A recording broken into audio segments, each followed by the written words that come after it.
जय हिंद दोस्तों, मैं शुभम गुप्ता स्वागत करता हूं आपका अपने परिवार रोजगार विद अंकित पर। रोजगार विद अंकित डिफेंस चैनल पर। उम्मीद करता हूं आप सभी अच्छे होंगे, बेहतरीन होंगे, जिंदाबाद होंगे, एकदम शानदार होंगे। एक बार आप सभी दोस्त बताएंगे आप सभी कैसे हैं। Very good morning, Radhe Radhe, जय श्री कृष्णा, जय हिंद, जय माँ सरस्वती। सभी दोस्तों को, सभी साथी क्लास से जुड़ जाएंगे, बताएंगे आप सभी कैसे हैं और क्या मेरी वॉइस और वीडियो आप सभी तक प्रॉपर तरह से पहुंच पा रही है या नहीं। एक बार सभी साथी कंफर्म करेंगे, फिर शुरू करते हैं हम अपने एक शानदार सेशन को, जो कि रहने वाला है आप सभी के लिए रीजनिंग का प्रैक्टिस सेट। आप सभी को पता है कि हम कितना भी किसी भी चीज़ को पढ़ लें, कितना भी किसी भी चीज़ को याद कर लें, रट लें किसी भी प्रकार से, लेकिन अगर हम उसकी प्रैक्टिस नहीं करते हैं तो उसका कोई बहुत ज़्यादा वजूद बहुत ज़्यादा दिनों तक नहीं रहता है। अगर मैंने आपको आज कोई चीज़ सिखाई और आपने उसकी प्रैक्टिस नहीं की तो आप उसे 2-3 दिन तक याद रख सकते हो, लेकिन हमेशा के लिए याद रखना या एग्ज़ाम तक याद रखने के लिए जो सबसे ज़्यादा ज़रूरी एक की पॉइंट होता है वो होती है प्रैक्टिस। और प्रैक्टिस ही ये बात तय करती है कि किस बच्चे का सिलेक्शन होगा और किस बच्चे का सिलेक्शन आपका नहीं होगा, क्योंकि जितनी ज़्यादा प्रैक्टिस होगी उतने ही ज़्यादा क्या होते हैं, चांसेस होते हैं आपके सिलेक्ट होने के। ठीक है, तो बिल्कुल उसी के लिए आप सभी को पता है कि आज से, यानी कि आज 14 मार्च से आपके प्रैक्टिस सेट शुरू हुए हैं, जिसमें कि मैं आपको यहाँ पर रीजनिंग का प्रैक्टिस सेट कराऊंगा। और जैसा कि धर्मेंद्र सर ने आपसे वादा किया था कि शुरू के जो प्रैक्टिस सेट हैं वो हम कैसे करेंगे, वो हम इम्पोर्टेंट टॉपिक वाइज करेंगे। देखिए, आपका जो मैं प्रीवियस ईयर की बात करूँ, जो लास्ट आपका पेपर हुआ था, उसमें जो 5 सवाल आए थे, तो वो 5 सवाल बहुत ज़्यादा टॉपिक से नहीं आए थे। कुछ गिने चुने 5-6 टॉपिक ही ऐसे थे जहाँ से 5 सवाल आपके पूछ लिए गए, हर शिफ्ट में, अलग अलग शिफ्टों में। तो सबसे पहले जो हमारा यहाँ पर एक वो रहेगा कि हम सबसे पहले उन्हीं टॉपिक्स को करेंगे जो आपके एग्जाम में 101% आने वाले हैं।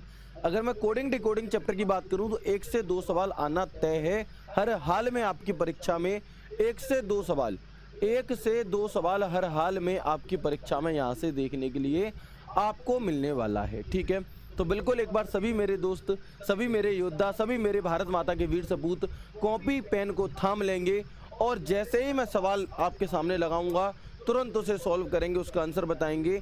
एक भी भाई ऐसा नहीं होना चाहिए जो बिना हथियार के, यानी कि बिना कॉपी पेन के बैठ करके मूवी की तरह देखेगा नहीं। आप में से हर किसी को कॉपी पेन लेकर बैठना है, सवाल आएगा खुद से सॉल्व करना है, भले ही 2 मिनट ले लेना, लेकिन किसी और का देख करके आंसर मत देना, क्योंकि भाई उससे कोई भी फायदा नहीं होगा। जितने भी सवाल आएंगे 1 से लेकर 20 तक गिनती लिख लो। पहला सवाल सही हो तो सही लिख देना, गलत हो जाए तो काट देना। बाद में क्लास देखकर करना कि क्यों ये गलत हुआ। साथ में लास्ट में अपना स्कोर चेक करना कि टोटल इतने सवालों में से कितने सही हुए। ठीक है, तो एक बार कंफर्म करेंगे। एक बार पूरा कमेंट बॉक्स जय हिंद के नारे से भर दीजिए, जय हिंद भारत माता की जय से भर दीजिए। फिर हम शुरू करते हैं अपने एक शानदार प्रैक्टिस सेट को। और मैं आप लोगों से ये वादा करता हूँ कि अगर आप लोगों ने सपूत 2.0 बैच नहीं भी लिया है, कोई दिक्कत नहीं है। काफ़ी बच्चे ऐसे होते हैं जो नहीं ले पाते बैच, कोई दिक्कत नहीं है। इन प्रैक्टिस सेट के जरिए मैं आपसे वादा करता हूं कि आप अपनी परीक्षा में 5 में से 5 सवाल को सही करके आ रहे होंगे। एक भी सवाल ऐसा नहीं होगा जो हमने यहाँ पर डिस्कस ना किया हो और वो आपको आपके पेपर में देखने के लिए मिले। तो बिल्कुल एक बार सभी दोस्त जय हिंद और भारत माता की जय एक बार शानदार तरह से बोलेंगे और फिर शुरू करते हैं। और क्या खूब कहा है किसी ने कि जिद पर आ जाएं तो रुख मोड़ दें तूफानों के। अगर जिद पर आ जाएं तो रुख मोड़ दे तूफानों के, तुमने तेवर नहीं देखे अभी भारतीय जवानों के। बहुत बढ़िया, इसी तरह से शुरू करते हैं अपने प्रैक्टिस सेट को। आज का जो हमारा यहाँ पर प्रैक्टिस सेट रहने वाला है वो है कोडिंग डिकोडिंग चैप्टर का। 2 दिन हम इसे करेंगे। इसके बाद मैं यहाँ पर आपको थोड़ा टाइम टेबल दिखाना चाहूँगा कि जो आपके जीडी वाले बच्चों के लिए प्रैक्टिस सेट है, उसके लिए मैथ की जो क्लास है वो सुबह 6 बजे राकेश सर के द्वारा बहुत ही शानदार तरह से हो चुकी है ना। डेली ये क्लास सुबह 6 बजे होगी। साइंस की क्लास को धर्मेंद्र सर और भावना मैम सुबह 9 बजे करा रहे होंगे बहुत ही अच्छी तरह से। रीजनिंग के लिए आपकी जो मुझसे मुलाकात है वो सुबह 10 बजे होगी। और जीएस की जो आपकी क्लास है वो नितिन सर के द्वारा शाम को 7 बजे बहुत ही ज़बरदस्त तरह से हो रही होगी। बिल्कुल, जो बच्चे टेक्निकल वाले हैं उनके लिए मैथ की क्लास सुबह 6 बजे। टेक्निकल मैथ की क्लास आपकी सर के द्वारा कितने बजे होगी, 9 बजे होगी विशाल सर के द्वारा। रीजनिंग के लिए आपकी मुझसे मुलाकात 10 बजे होगी। टेक्निकल फिजिक्स आपकी 18 मार्च से होगी, 3 PM इसके टाइम रहेगा। और टेक्निकल केमिस्ट्री का जो टाइम है वो शाम को 6 बजे रहने वाला है। और जीएस का जो आपका प्रैक्टिस सेट है वो शाम को 7 बजे होगा। कब होगा? शाम को 7 बजे। अगर मैं क्लर्क वाले बच्चों की बात करूं तो क्लर्क वाले बच्चों को रीजनिंग का प्रैक्टिस सेट नहीं लेना, क्लर्क वाले बच्चों को रीजनिंग का प्रैक्टिस सेट नहीं लेना। सुबह मैथ की क्लास 6 बजे, साइंस की क्लास 9 बजे, इंग्लिश की क्लास अरुण सर के द्वारा 11 बजे, और कंप्यूटर को बहुत ही शानदार तरह से पढ़ाने वाले मयंक सर की जो क्लास है, मयंक सर का जो प्रैक्टिस सेट है वो 5 बजे होगा। जीएस का प्रैक्टिस सेट आपका 7 बजे। मैथ, अगर मैं नर्सिंग असिस्टेंट की बात करूं तो मैथ सुबह 6 बजे, बायोलॉजी आपकी भावना मैम के द्वारा 18 मार्च से, टेक्निकल फिजिक्स आपकी 18 मार्च से होगी, टेक्निकल केमिस्ट्री 6 बजे और जीएस का 7 बजे। तो ये हमारा एक टाइम टेबल है, इसे याद रखिएगा, डेली आपकी क्लासेस इसी टाइम पर होने वाली हैं। अब बिना समय को खराब करे हम आगे बढ़ते हैं और आज की क्लास का पहला सवाल देखेंगे। आज की क्लास का पहला सवाल आपके सामने, पोल लगा दीजिए भैया, और आपको मिलेगा यहाँ पर 1 मिनट का समय। 1 मिनट का समय मिलेगा, बताएंगे इसका सही उत्तर क्या होगा पहले सवाल का।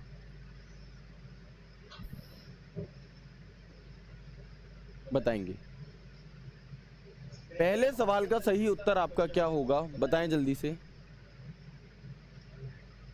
Very good. यदि न्यूज कास्ट को यह लिखा जाता है तो स्मोल्डर का कोड क्या होगा?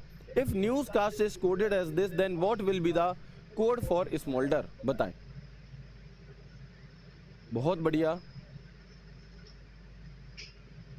है ना। देखो जल्दबाजी बिल्कुल भी नहीं करनी है कि जैसे ही पोल आया हमें तो टिक करना ही करना है बिना सवाल को सॉल्व करे, नहीं। पहले प्रॉपर तरह से सवाल का आंसर निकाल लो। जब उत्तर आपके सामने आ जाए, जब आपको पता लग जाए कि सवाल में आखिर हो क्या रहा है, उसके बाद ही आपको आगे बढ़ना है।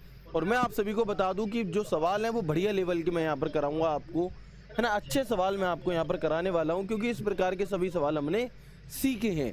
और कहाँ सीखे हैं? तो आपके सबू 2.0 बैच में हमने बहुत अच्छी तरह से करे हैं। ठीक है, चलो जल्दबाजी कोई भी नहीं करेगा। Very good. Question number 1 solve करें इसे। चलो बहुत अच्छी। लॉजिक भी आपको साथ के साथ पता होना चाहिए। तो देखो जब भी कोडिंग डिकोडिंग की बात आती है, या अगर मैं नॉर्मली रीजनिंग की भी बात करूं, अगर आपको जल्दी और ज़्यादा चीज़ें सही करनी है तो आपको कम से कम क्या क्या याद होना चाहिए? ए से लेकर जेड तक की प्लेस वैल्यू आप याद कर लो। क्या है?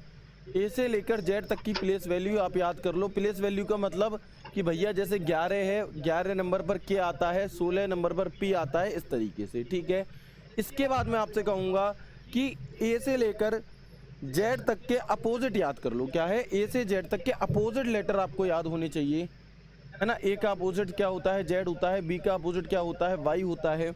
इसके बाद अगर मैं बात करूं तो एक से लेकर कम से कम 25 तक के तो आपको वर्ग याद होने ही होने चाहिए। ठीक है, और कम से कम 1 से लेकर बहुत ज़्यादा नहीं तो आप 15 तक के क्यूब याद कर लो। मैं बहुत ज़्यादा नहीं दे रहा हूं कि 50 तक दे दूं, नहीं। अगर आपने ये चीज़ें याद कर ली तो आप देखोगे कि रीजनिंग में आप बहुत अच्छा स्कोर कर रहे होगे। पहला सवाल पर हम आते हैं। हमसे कहा गया है न्यूज़ कास्ट। क्या कहा है हमसे? हमसे कहा है न्यूज़ कास्ट।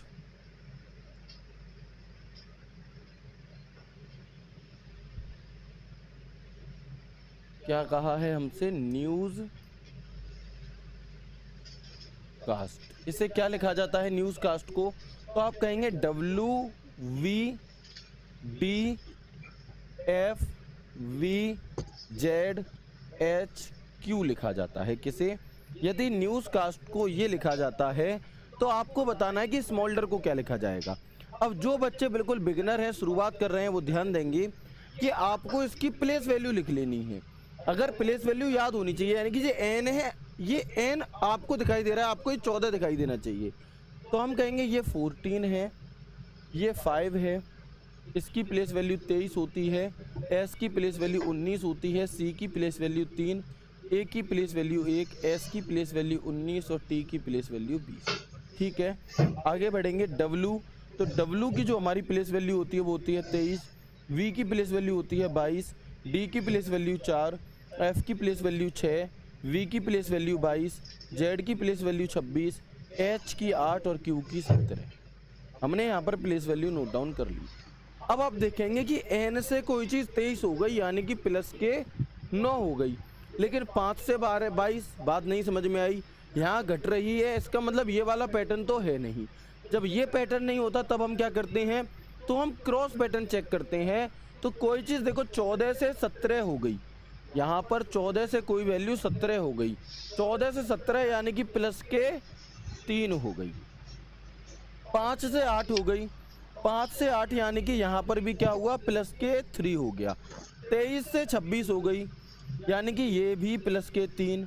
फिर देखेंगे एस से वी हो गई 19 से 22 प्लस के 3, टी से एफ प्लस के 3, ए से डी प्लस के 3, एस से वी प्लस 3 और आपका टी से डब्ल्यू यानी कि प्लस 3। तो इस सवाल में लॉजिक क्या है, इस सवाल में जो लॉजिक है वो है +3 +3 +3 +3 सब में, लेकिन क्रॉस पैटर्न के साथ। कैसे, लेकिन क्रॉस पैटर्न के साथ इधर। अब हमसे क्या कहा है, हमसे कहा है स्मॉल्डर। अगर मैं स्मॉल्डर को इधर सॉल्व करूं, मैं यहाँ पे करता हूँ, ठीक है, SMOULDER, ठीक है। अब क्या भैया हमें ये नंबर वगैरह लिखकर इतना ज़्यादा समय देना है, मैं कहूँगा नहीं। आपको पता होना चाहिए एस जो है ये 19 नंबर पर आता है। एस में जब आप 3 जोड़ोगे तो आ जाएगा वी यानी कि 22 नंबर यानी कि वी, ठीक है। आगे बढ़ेंगे एम, एम की प्लेस वैल्यू होती है 13, 3 जोड़ेंगे तो आएगा पी, क्या आएगा पी। इसके बाद ओ, ओ की प्लेस वैल्यू होती है 15, 3 जोड़ेंगे तो आएगा आर, क्या आएगा आर, ठीक है। और आगे बढ़ेंगे यू, यू की प्लेस वैल्यू होती है 21 प्लस 3 जोड़ेंगे तो आएगा एक्स, क्या आएगा एक्स आएगा आपका, ठीक है। अब आप देखोगे कि लास्ट के 4 digit x R P V होने चाहिए, यहाँ पर नहीं है, यहाँ पर भी नहीं है, यहाँ पर भी नहीं है, ठीक है। तो इसका सही उत्तर फिर क्या हो जाएगा हमारा कि एक ही ऑप्शन ऐसा है जिसमें एक्स आर पी वी हमें दिया गया है। बाकी आप और भी सॉल्व कर सकते हो। एल में 3 जोड़ोगे तो ओ आएगा, डी में 3 जोड़ोगे तो आपका क्या आएगा, डी में 3 जोड़ोगे तो जी आएगा, और ई में 3 जोड़ोगे तो एच आएगा, और आर में 3 जोड़ोगे तो यू। तो यू एच जी ओ एक्स आर पी वी इस सवाल का बिल्कुल सही उत्तर हो जाएगा। Option D is the right answer. कौन सा, ऑप्शन डी वाले जितने भी मेरे शेर शेरनी हैं वो सभी के सभी आंसर बिल्कुल सही दे रही हैं। अगला सवाल आपके सामने प्रश्न संख्या 2, पोल आपके सामने आएगा, उत्तर बताएंगे, 1 मिनट का समय ले लें लेकिन उत्तर बिल्कुल सही होना चाहिए। पहला सवाल आप सभी को समझ में आ गया या नहीं, बता दो जल्दी से। पहला सवाल आप सभी को समझ में आ गया या नहीं, बता देंगे सभी दोस्त एक बार, और फिर हम अगले सवाल की तरफ चलेंगे बहुत ही शानदार और बहुत ही जानदार तरह से।